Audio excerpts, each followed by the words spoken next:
मध्य प्रदेश के जबलपुर जिले में कटनी से आए संत रामपाल जी महाराज के अनुयायियों ने मेडिकल अस्पताल में 128 देहदान संकल्प फॉर्म भरे।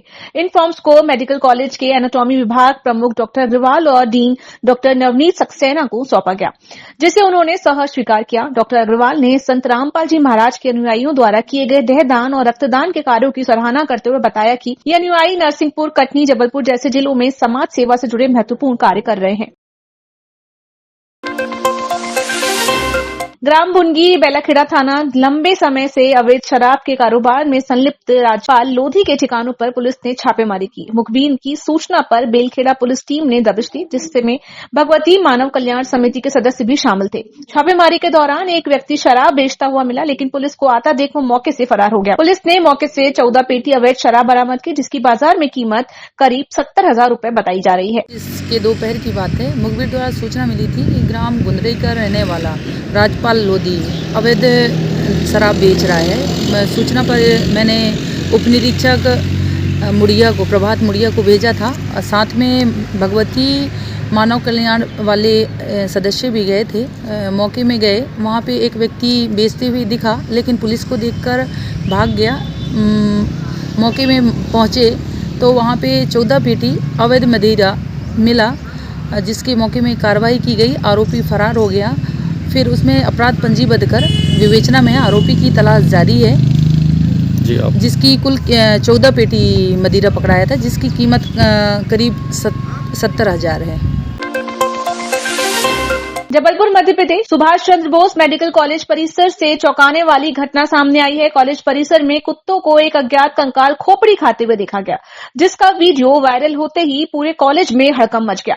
घटना की सूचना मिलते ही कॉलेज प्रशासन ने तुरंत गढ़ा थाना पुलिस को सूचना दी। मेडिकल सुपरिटेंडेंट ने आशंका जताई है कि ये खोपड़ी किसी नवजात शिशु की हो सकती है या फिर ये किसी मेडिकल स्टूडेंट के हाथ से गलती से गिर गई होगी। हाँ, मेरा मामला अभी संज्ञान में आया है, अभी शाम को, कि एक दो जो है कुत्ते लोग जो हैं वो अपना किसी स्कल के साथ जो है वो खेल रहे हैं। अब ये जो है वो जांच का विषय है कि ये स्कल एक तो आया कहाँ से, दूसरा ये इंसान का है कि नहीं, और तीसरा ये है कि ये किसी जो पीछे तालाब है 1 नंबर के पीछे, तो हो सकता है कि उसमें से कुछ कहीं से लेके आया। लेकिन अभी राइट नाउ अभी कहना अभी संभव नहीं है कि ये इसकी स्थिति कहाँ से हो सकता है। कि जो बच्चे हमारे पढ़ने जो एनाटॉमी पढ़ते हैं तो वो शायद इशू करके ले जाते हैं, तो किसी से गलती से रह भी गया, ये भी एक पॉसिबिलिटी है। तो बहुत सारी पॉसिबिलिटीज़ हैं। अभी हमने पुलिस को इन्फॉर्म कर देते हैं, तो वो पुलिस इसकी तहकीकात करेगी कि ये एक्चुअली कहाँ से आया है ये। तो अभी तो फ़िलहाल तो अभी इन्फॉर्मेशन यही है मेरे पास। तो निकाला जाएगा और उसके हाँ, वो अब पुलिस को हम इन्फॉर्म डेफिनेटली करेंगे। तो हमको पहले तो ये प्रूव करना पड़ेगा कि इंसान का है कि नहीं है। अगर है तो फिर वो कहाँ से आया है, फिर वो जो भी एग्जीबिशन जिसको अपन कहते हैं जो निकालना है, तो वो सब प्रक्रिया करी जाएगी। फिर वो बहुत सारी फिर उसमें कहानियाँ खुल सकती हैं, उसमें क्या है क्या नहीं है, कि हमारी संज्ञान में अभी तो वहाँ नहीं है। हो सकता है किसी का स्कल किसी ने बच्चे ने गिर भी गया हो, ये भी हो सकता है। तो बहुत सारी उसमें पॉसिबिलिटीज़ हैं। वो पुलिस भी उसमें बीच में हम लेके आएंगे, पुलिस को भी इसमें इन्वॉल्व करना है। तो आपने पुलिस को सूचना दी? हाँ, अभी मैंने फ़ोन लगाया था टीए साहब को, तो टीए साहब ने रिस्पॉन्ड नहीं किया, लेकिन मैं लगा दूंगा फ़ोन, उनको संज्ञान में ले लूँगा मैं।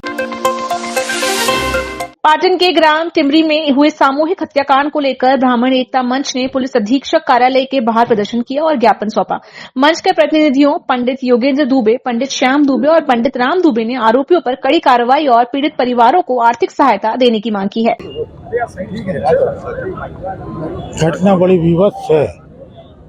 सर्व ब्राह्मण सभा की तरफ से एक स्वाभाविक आक्रोश एसपी ऑफिस में देखने मिला, और ये सिर्फ ब्राह्मण समाज का नहीं है, बल्कि पूरे शहर की पूरी समाजों का होगा। सबसे बड़ा कारण कि अपराध की पृष्ठभूमि में कौन कौन सी चीज़ें हैं, आम जनमानस का जीना मुश्किल हो गया। ये अपराध विवश से तो है, लेकिन ये नरसंहार की श्रेणी में आता है। नरसंहार जब होता है तो उसकी विवेचना से लेकर कार्यवाही नरसंहार की होना चाहिए। यदि नरसंहार की कार्यवाही पुलिस कर देगी तो स्वयं में फांसी हो जाएगी। पुलिस को कम से कम ऐसी घटना की सही तरीके से संलिप्तता किस किस की है, यदि पब्लिक का भी कोई व्यक्ति है कितना बड़ा है और पुलिस का भी है, तो वो भी इसके दायरे में आना चाहिए, उनकी भी जांच होना चाहिए और उन पर भी अपराध बनना चाहिए। 120 बी प्लानिंग का अपराध कायम होता है। ऐसी घटना फिर ना हो, क्योंकि बिल्कुल तय है कि शहर में की कानून व्यवस्था बिल्कुल अजीब स्थिति में पहुंच चुकी है। कोई भी व्यक्ति अपने आप को सुरक्षित महसूस नहीं कर रहा। ये शहर के अमन चैन की बात है, और साथ साथ इतने बड़े स्तर पे यदि इतनी दुर्दांतता से कोई का अपराध होता है तो उसका प्रतिकार तो लाजमी है। प्रतिकार अभी शांतिपूर्ण तरीके से, नहीं तो आक्रोश फटेगा बाद में। लॉर्डगंज थाना क्षेत्र में लगातार बढ़ते अपराध, अवैध नशे के कारोबार और पुलिस प्रशासन की निष्क्रियता के विरोध में आज नागरिकों ने जोरदार प्रदर्शन किया। एनएसयूआई की राष्ट्रीय सचिव देवकी पटेल के नेतृत्व में सैकड़ों नागरिकों ने थाना का घेराव कर पुलिस अधीक्षक और नगर पुलिस अधीक्षक रितेश कुमार शिव को ज्ञापन सौंपा। प्रदर्शनकारियों ने पुलिस पर गंभीर आरोप लगाते हुए कहा कि क्षेत्र में गांजा, शराब और अन्य मादक पदार्थों की अवैध बिक्री धड़ल्ले से हो रही है, जिसमें असामाजिक तत्वों का मनोबल बढ़ रहा है और अपराध की घटनाओं में तेजी। आज लॉर्डगंज में एक एनएसयूआई संगठन के कुछ लोगों के द्वारा उपस्थित होकर एक ज्ञापन सौंपा गया है। इसमें उन्होंने उल्लेख किया है कि लॉर्डगंज थाना क्षेत्र में अपराध बढ़ रहे हैं और उस पर कार्रवाई नहीं हो रही है। तो इस संबंध में जो उन्होंने ज्ञापन दिया है उसकी जांच कराई जाएगी और एक दो प्रकरण उन्होंने उठाए हैं जो ऑलरेडी विवेचना में है, उन पर विवेचना की जा रही है और यदि कोई ऐसे साक्ष्य आते हैं जो अपराध योग्य नहीं है तो उस हिसाब से उसमें कार्रवाई की जाएगी।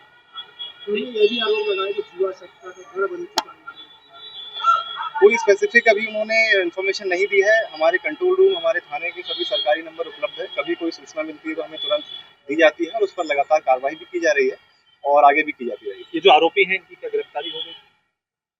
इनकी तरफ से जो रिपोर्ट है उसमें आरोपी की गिरफ्तारी हो चुकी है और उनमें चालानी कार्रवाई भी हो गई है और एक काउंटर रिपोर्ट इनके ऊपर भी है जिसकी अभी विवेचना की जा रही है और उसके एविडेंस एकत्रित किए जा रहे हैं। सीसीटीवी फुटेज बयान आधार पर कार्रवाई की जाएगी।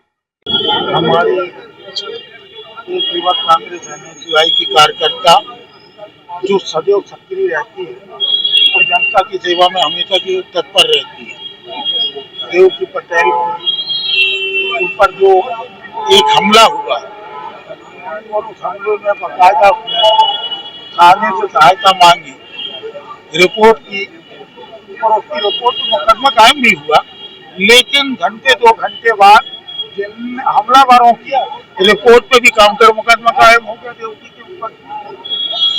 एक व्यवहारिक नजरिया होता है, पीड़ित पक्ष को सबसे पहले सुना जाता। पीड़ित पक्ष देवकी थी, अपराधी पक्ष दूसरा था, दोनों पे काउंटर मुकदमा। तो ये पुलिस की कहीं ना कहीं इसमें निकम्मापन था। कहीं ना कहीं पुलिस की कार्रवाई पे प्रश्न चिन्ह लगता है कि आपने कुछ ले दे के तो नहीं इस मामले को सेटल कर दिया। इसी प्रकार से एक दूसरा मामला हुआ था हमारे युवक कांग्रेस के साथी पंकज पटेल के साथ। कुछ समय पहले उसमें भी धरना प्रदर्शन हुआ, सबने स्वीकार किया अधिकारियों ने कि हाँ गलती हो गई और जब गलती हो गई तो उस पर सुधार करना चाहिए। अभी तक आज के दिन तक उस पर कोई कार्रवाई नहीं। ये दोनों चीजों पे पुलिस अपनी कार्यविधि में सुधार करे, ऐसा आज हमारा आग्रह था। चेतावनी के साथ था, आगे यदि नहीं सुधरे तो फिर सुधारना हम लोग को। पुलिस का कहना है कि गैर जमानती धाराओं के तहत मामला दर्ज करके उन्हें जेल भेज दिया गया। उनको वो तो भेज दिया गया, उसके लिए पुलिस को क्या करें, अपन नागरिक अभिनंदन करें क्या? अपराधियों को जेल भेज दिया, मुकदमा कायम कर दिया। मामला इस बात का है कि जो पीड़ित पक्ष है उसके ऊपर आपने मुकदमा क्यों कायम किया, काउंटर क्यों बनाया? जब पीड़ित पक्ष एक लड़की है, क्या वो लड़की उन लड़कों से लड़ी? आप उसके ऊपर मुकदमा यदि बनता तो तुरंत आप बता देते। दोनों पक्ष की आई से उसी समय हमने बात की, बोले भैया मैं देवकी का मुकदमा बना के चला आया था, उसके बाद कैसे बन गया दूसरे पक्ष मुझे नहीं मालूम। भाई ऐसा व्यक्ति यदि जिम्मेदार अधिकारी ये कहता है तो उसका मतलब सीधा सा है। माना जाए आप चेतावनी दे रहे हैं कि आगामी समय में अपनी कोई चेतावनी है, चिल्ला के चेतावनी नहीं दी जाती। थप्पड़ मारने के लिए जरूरी नहीं है कि गाली बक के मारो, वैसे ही मार देती है। बहुत दुर्भाग्यपूर्ण घटना है। आपने देखा होगा देवकी दिखने में एक छोटी सी बेटी है, जबलपुर शहर की बिटिया है, उसके साथ रात को गुंडे मारपीट करते हैं। हम लोग जब लगातार दबाव बना के बात करते तब रिपोर्ट दर्ज होती, लेकिन जबलपुर पुलिस उससे भी ज्यादा अकलमंदी और इस समय किसके दबाव में है जबलपुर शहर। 4 घंटे बाद रात को गुंडों के दबाव में, जिनका पुराना भारी आपराधिक रिकॉर्ड है और वो उस पूरे क्षेत्र में जिनका भारी आतंक है, आज आपने देखा जब मैं देवी से आप सबके सामने पूछ रहा था तो उसको नाम लेने की हिम्मत नहीं पड़ी। जबलपुर पुलिस क्या हमारी बेटी को सुरक्षा नहीं दे सकी? और एक कदम और आगे बढ़ के आपने उस पर काउंटर केस दर्ज कर दिया। इसके खिलाफ आज का धरना प्रदर्शन है और प्रशासन को स्पष्ट रूप से इस बात के लिए समझ जाना चाहिए, अगर यही हालात रहे तो आने वाले समय में जबलपुर शहर में जितने भी भाजपा के नेता आएंगे, बड़े से बड़े पद वाले, उनको जबलपुर शहर में घेराव किया जाएगा, काले झंडे दिखाए जाएंगे। पुलिस लाठगंज पुलिस में लगातार इस तरह की घटनाएं क्यों हो रही? खुलेआम मैं देख रहा हूँ आज कई पार्टी के जो सत्ता पार्टी के नेता है वो सुना है कि स्पा सेंटर में पार्टनरशिप कर लिए, पूरे शहर में मसाज के नाम पे स्पा के सामने बड़े बड़े अपराध हो रहे हैं। हमारे कचपुरा क्षेत्र में और कुहारे के आसपास खुलेआम कई जगहों पे जुआ सट्टा खिलाया जा रहा है और सुन रहे हैं कि सब में हमारे जो बहुत सारे माननीय है वो पार्टनर हो गए। तो ये सब धंधे अगर चलेंगे तो जबलपुर शहर की आम जनता का क्या होगा, इस बात के लिए हम लोग को चिंता है।